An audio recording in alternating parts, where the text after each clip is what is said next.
Ladies and gentlemen, thank you for watching again. This is Jeff Rains with Foundation of Civilization.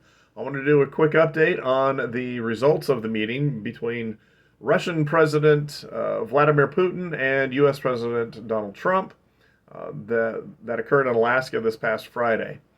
Before landing, many of President Trump's critics declared the meeting a disaster.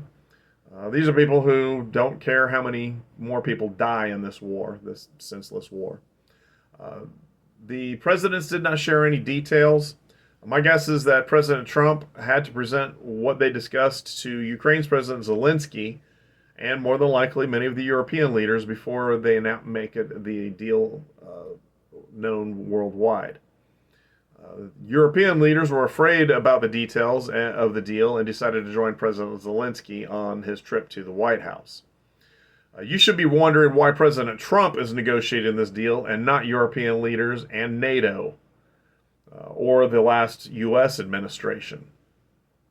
I'm going to skip over the money laundering that we know is occurring, as it does with nearly every war, and I'm going to stick to the plans.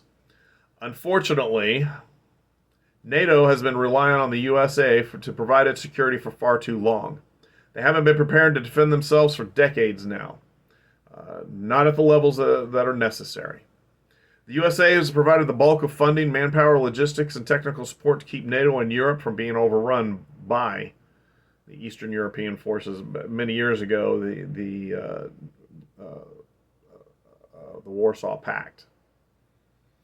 Much of this war has been funded by the USA, especially the beginning, and I was offended whenever I found out that Europe, the EU, was finally going to start picking up more of the tab, and how much that was.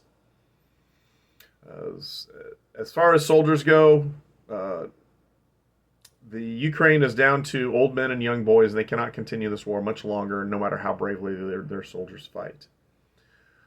Now that the war is nearing an end, European leaders want to dictate terms of the agreement, one of which is no land concessions to Russia.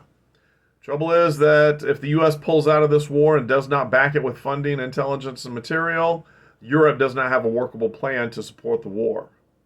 They have hung their expectations of success on the people of the United States, and the people of the U.S. are tired of never-ending wars. Europe, you need to get your act together, figure this out.